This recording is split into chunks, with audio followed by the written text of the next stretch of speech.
Ini hambanya Pastor Andi Simon. Ini yang sering diulang-ulang.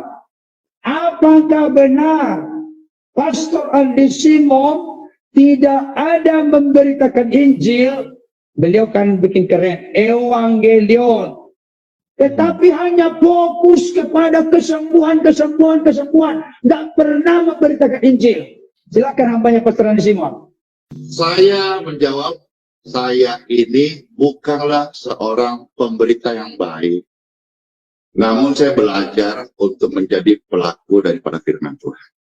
Kalau misalnya seperti kisah yang tadi, ada yang menyembuhkan dan ada yang butuh pengajaran. Nah, bagaimana kalau misalnya walking together, jangan bersama-sama. Dia mendoakan orang sakit, kuasa Tuhan menolong menyembuhkan, lalu yang punya karunia mengajar, ajarkanlah firman Tuhan. Nanti mahkotanya kita bagi-bagi di surga. Amin. Ya, karena saya tidak bisa memaksakan kehendak yang bukan bagian saya. Itu pasti nggak maksimal.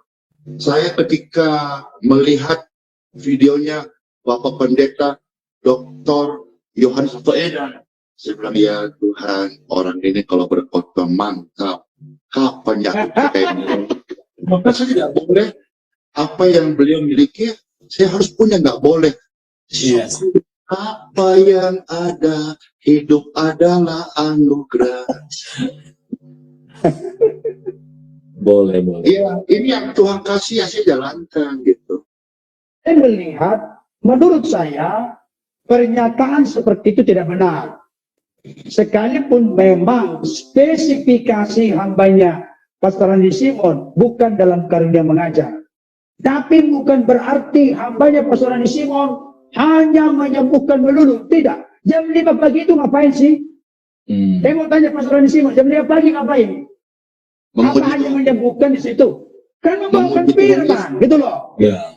Jadi tolong kita ini kalau memberikan penilaian itu yang objektif, jangan subjektif karena sudah ada kebencian, ketidaksukaan, supaya disuruh Polda Kaltim untuk menutup, jangan begitulah. Mari kita belajar rendah hati, memberikan contoh, teladan, panutan kepada kami yang lebih muda-muda ini. Jangan ketam keromo, sampur rata semua orang Batak bilang. Jangan begitu dong, ya. Mari kita memberikan penilaian yang objektif. Sekalipun mungkin pengajaran teologi, misalnya contoh Pastor Andi Simon mau dituntut katanya, harus bisa mengajarkan Allah Tritunggal. Harus lolos Allah Tritunggal. Harus lolos Binatur Kristus. Itu yang ngomong tahu siapa? Bilang Andi Simon. Yang itu Pak. Itu ngomong itu. Itu ngomong itu.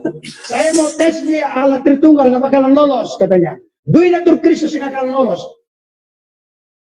Ya udah, kalau memang Bapak bagus, hebat di situ, handal di situ, jenius di situ, silakan. Saya setuju. Ada pernyataan begini. Itulah model-model daripada jemaatmu, Pastor Andi Simon. Berkomentar tidak benar di kanal saya. Itu jemaatmu, itulah kanak-kanak rohani. Saya jadi bingung, jemaat yang mana? Orang datang dari seluruh Indonesia. Mana maksudnya?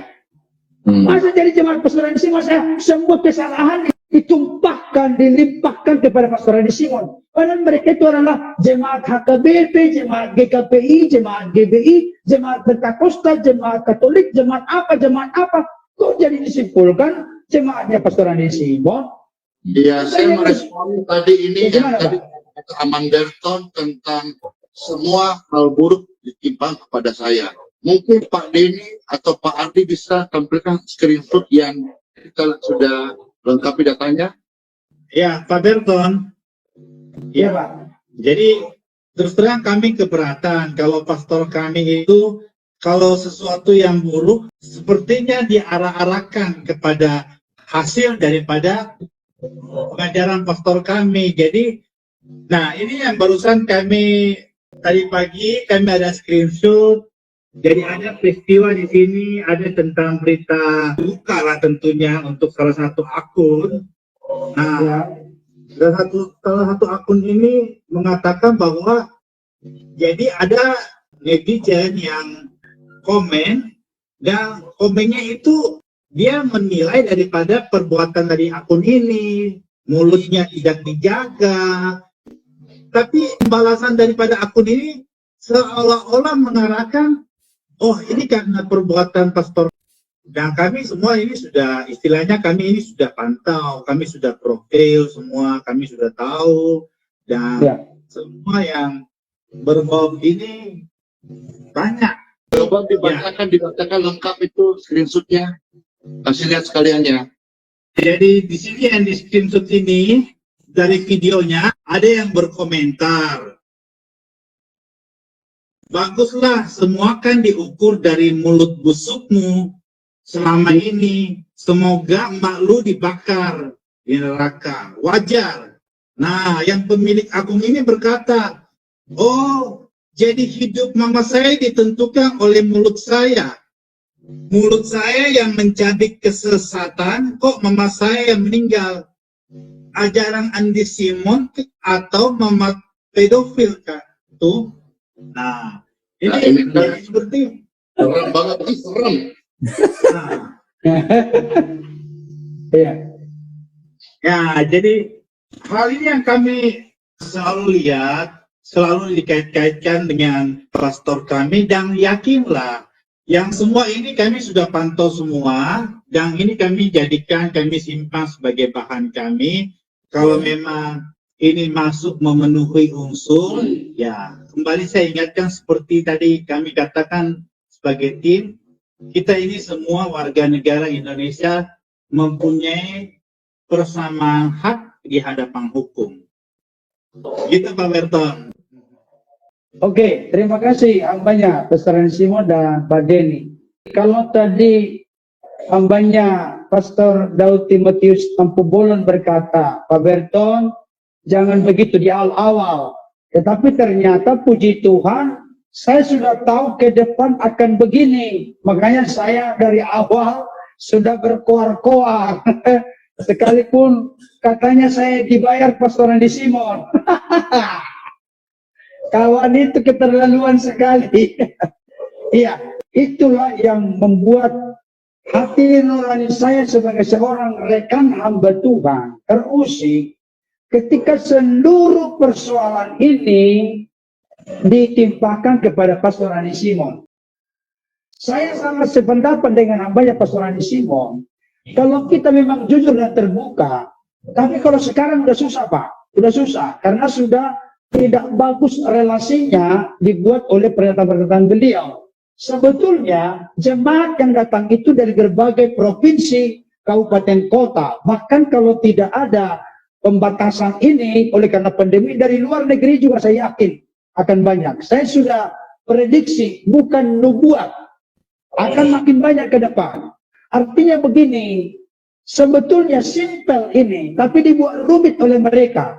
Kalau Yesus itu beda. Yesus itu apa yang kau kehendaki supaya orang perbuat kepadamu, perbuat demikian kepada mereka. Itulah isi seluruh hukum Taurat dan kitab para nabi. Artinya hukum Taurat, kitab para nabi itu banyak disimpulkan oleh Yesus satu kalimat. Artinya yang rumit, yang ruwet itu dibuat simpel oleh Yesus. Tapi kita ini mengaku akademisi, teolog, profesor, doktor, dan seterusnya. Mohon maaf, saya tidak sedang merendahkan itu. Tapi ada oknum yang melakukan itu. Sebetulnya gampang. Kalau memang Bapak sesepuh yang bergelar doktor ini merasa dia hebat mengajar, mari berkolaborasi seperti dikatakan banyak Pastor Simon tadi. Praktis saja. Saya dipakai Tuhan karunia kesembuhan. Bapak dipakai Tuhan karunia mengajar. Mari kita bergandeng tangan. Kecuali kalau Pastor Simon memang tidak mau membuka diri, ya itu memang beda ceritanya. Ini kan sangat care, sangat rendah hati, sangat terbuka untuk kita boleh saling mengisi. Satu tubuh banyak anggota saling melengkapi untuk membangun Kristus. Ya, kalian ini dalam momentum ini saya ingat juga mereka-mereka ini tim mitra doa membuka layanan doa. Jadi dari 1.000 orang yang nonton ini, Bapak Ibu bisa meminta layanan doa kepada mereka. Karena ke Pastor Andy sendiri, terus terang itu sudah 100 kali 250, 25.000 orang, belum lagi telegram dan lain-lain. Jadi mereka memberi diri, baik Ibu Pendeta Setrina Official, Bapak Pendeta Bertana Baban, Bapak Pastor Daud Timotius siapa namanya? Timotius Tamu molen itu. Baik, ya. Dan juga ada, halo Pak Dokter Yohanes Ratu Eda, Shalom, dan Pak Rimba yang hari-hari bersama kita. Kapan kita ke kepala B2 Pak Rimba? Terima kasih, Pastor. Ya. Jadi di deskripsi mereka juga membuka layanan doa. Jadi saudara-saudara, biar lebih maksimal ke depannya yang butuh pelayanan doa, mereka betul diurapi luar biasa, dan minta doakan mereka. Mereka punya waktu quality time dan mendoakan saudara-saudara. Pasti deh top share. Karena kenapa top share? Bukan karena muda, tua, suku, ataupun sekolahnya, tapi karena doanya orang benar itu loh. Besar kuasanya. Amin. Amin. Oke, lanjut. Tetapi pendekatannya jangan begini. Pak Kapolda minta saya enam mata biar kutatar dulu dia itu. Jangan begitu dong. Artinya kita jadi anak ingusan kalau begitu. Jangan begitu. Hambanya Pastor Andi Simon, saya sangat bangga kemarin. Ada Bapak polisi dari Bandung datang dan didampingi oleh Ibu Gembala Pendeta. Pastor Andi Simon menyampaikan satu yang menggetarkan hati saya. Apa itu? Saya tidak lebih daripada hambanya Ibu Gembala. Saya hanya untuk kita saling mendoakan. Ini kan prinsip kesetaraan ini penting. Pastor Andi Simon malam ini bergabung dengan kita karena apa? Kalau beliau itu seorang yang arogan, nggak mampu, nggak level gue. Betul. Pastor Andi Simon kan berkata begitu, tapi beliau kan melihat bisa membedakan. Oh, membedakan roh, ini hebat ini. Membedakan roh Pastor Andi Simon. Bisa membedakan. Orang-orang ini tulus, rindu, diajak untuk saling mensupport, saling mendukung. Bahkan, saya mau kasih tahu. Saya sangat salut dengan Pastor Andi Simon ketika melayani satu bapak polisi dari Bandung. Padahal mereka maksud tujuan datangnya adalah supaya anaknya yang epilepsi umur 5 sampai 11 tahun didoakan. Pastor Andi Simon bukan melayani anak itu. Benar. Akan enggak itu? Tapi Pastor Andi Simon berkata apa? Saya mau melayani Bapak dulu dah. Ini bukan dari dirinya saja, tapi beliau kontak dengan Tuhan. Beliau peka dengan tuntunan Tuhan. Orang seperti ini dibilang penipu, sesat, pakai ilmu sihir, kundalini. Makanya saya jadi nggak bisa ini gitu loh Pak. Maksudnya, jadi sorry saja, saya ini kan to the point orangnya, jadi tidak belolok gitu loh Pak. Orang hambanya Pastor Andi Simon dituntun Tuhan. Aturan yang dilayani anak itu loh Pak. Yang dilayani adalah suaminya ini. Itulah yang menggeliat-geliat itu kan. Jadi sumber masalahnya di situ ya. Sumber masalahnya di situ. Betul. Itu bisa terjadi kalau ada kepekaan terhadap suara Tuhan. Kalau orang seperti ini dibilang sesat, penipu, Andi Simon, gitu lagi nanti kan. Saya mau kasih tahu itu menghujat Roh Kudus.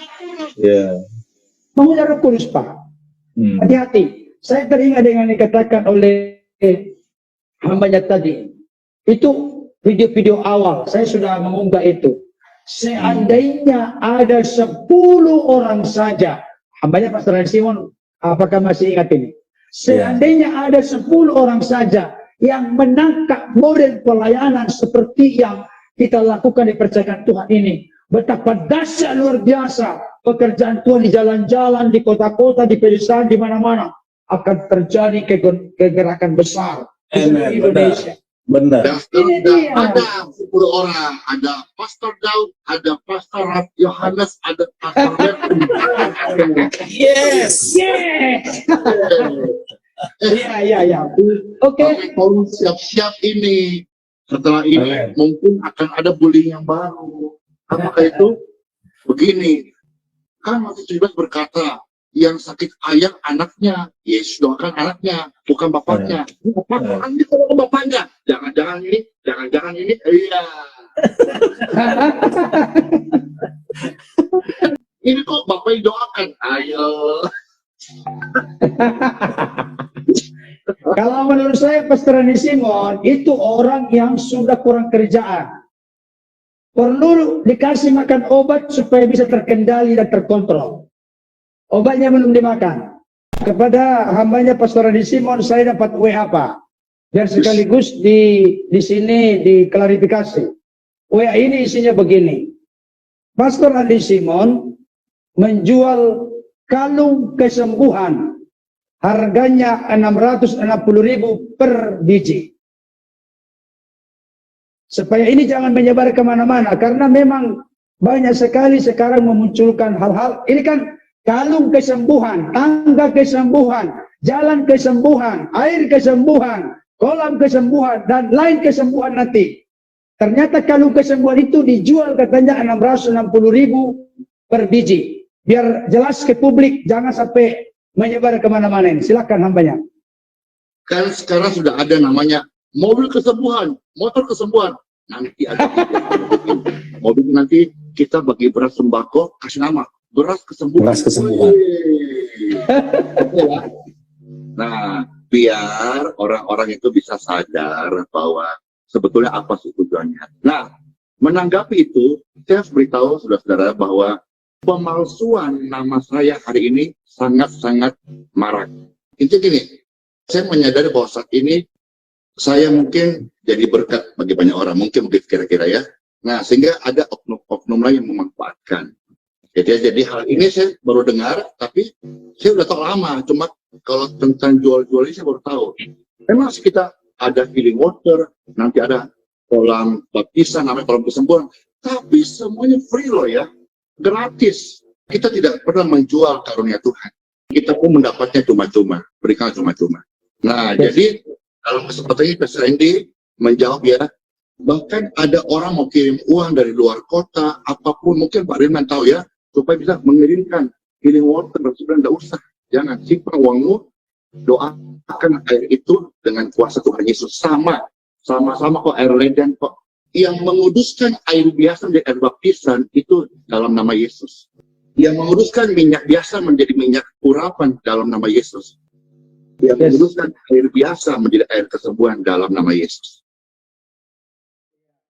Amin. Yang memberkati sebuah pernikahan yang biasa, dua insan menjadi kudus, bukan cincin emasnya Pak Berto untuk meminang Ibu Setrina dengan berlian. Yes. Memberkati pernikahan Amam Berto sama Ito Setrina ini karena di dalam nama Yesus. Amin. Yes. Jadi ini kuncinya dalam nama Yesus. Jadi perihal tadi jual-jual itu segala macam, saya pastikan itu bukan dari tim kami, bukan dari admin kami, bukan dari pelayanan ini, itu modus. Tolong jangan ditanggapi. Jangan sampai mentransfer uang dengan iming-iming beli atau menawarkan. Bahkan Pak Berton dan teman-teman ada yang menghubungkan karena saat ini kami sudah puncak grup IBM 100 itu penuh. Maka dari admin, ini sedikit masukannya, penjelasan, mudah-mudahan ada pencerahan. Admin sekarang membuat coba namanya grup pra IBM. Jadi sebelum masuk ke IBM grup intinya, ada pra. Di sana akan difilter orang ini motivasinya apa.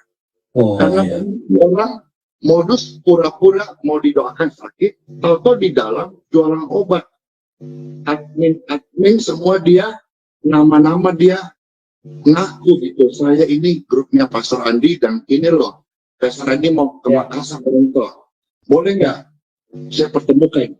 Nah orang-orang ini karena mungkin mereka senang hati ketemu dengan saya, mereka bilang boleh dong aturkan di mana tinggalnya atau makan di mana. Ada modus-modus yang jahat yang dicontoh ya ini. Mereka bilang tapi kamu harus kasih kami origi, kamu kasih hotel kami. Orang-orang karena mungkin sampai saya dapat kabar ada sampai mengikuti apa yang diarahkan sama orang-orang seperti itu, nggak bertanggung jawab. Saya sih tidak marah karena itu bukan berkat saya. Tapi janganlah kita pakai cara-cara begitu, apalagi mengatasnamakan pelayanan, kan kurang elok gitu. Ya. Ya, baik, kira-kira gitu.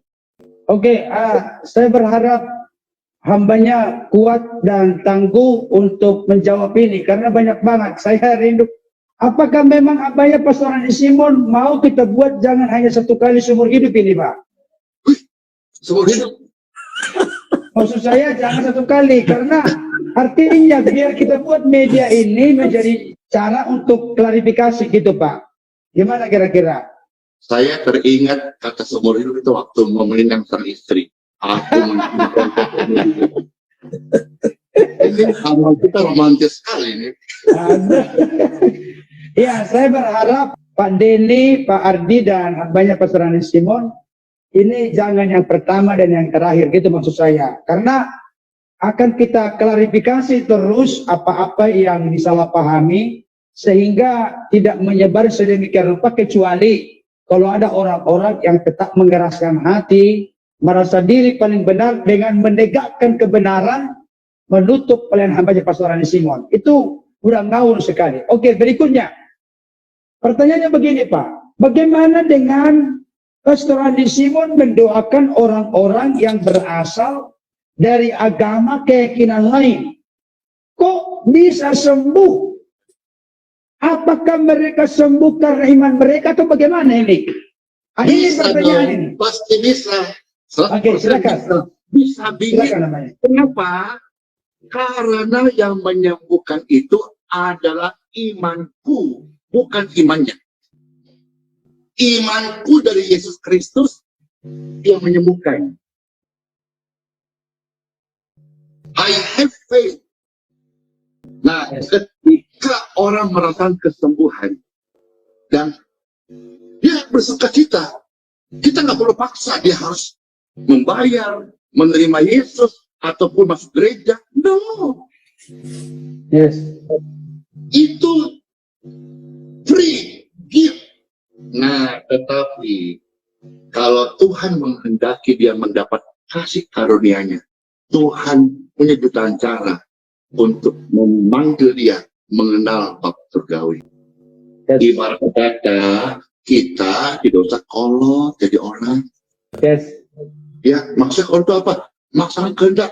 Kamu yang sudah sembuh ya, kamu harus ikut aku, kamu harus masuk gerejaku. Kalau nggak bertobat, kamu nanti bisa binasa. Aku. Yes. Ya. Pak Timotius ketawa-ketawa. Dengan kata lain, hambanya Pastor Andi Simon sering mengatakan, karena saya sudah cukup banyak menyaksikan, mendengarkan, menyimak, memperhatikan khotbah hambanya Pastor Andi Simon. Beliau mengatakan begini, dan saya yakin tidak akan dibantah. Apa itu? Saya ini tidak punya potensi dan kuasa mempertobatkan orang. Orang itu bertobat karena karya Roh Kudus, karena karunia Tuhan. Tugasku hanya menunjukkan, mendemonstrasikan kuasa Tuhan. Ketika dia melihat itu, pastilah dia bertanya-tanya. Tidak mungkin dia aja. Dia merasakan kesembuhan, tidak mungkin dia tidak akan memikirkan sesuatu. Dibawa ke tempat lain kok nggak sembuh, kok ke sini dibawa dalam nama Yesus kok sembuh. Nah, ini kan udah menjadi jalan lebar untuk orang-orang bisa mempertanyakan tentang kebaikan dan kuasa Yesus Kristus. Dan saya teringat dalam hal ini, hambanya Pastor Andi Simon, kawan itu, bapak yang sudah sesepuh senior itu, dalam hal ini mendukung Pastor Andi Simon.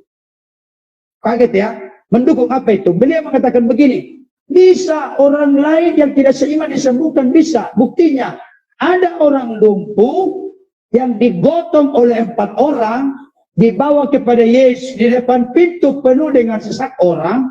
Karena itu mereka tidak putus asa, mereka membuka atap.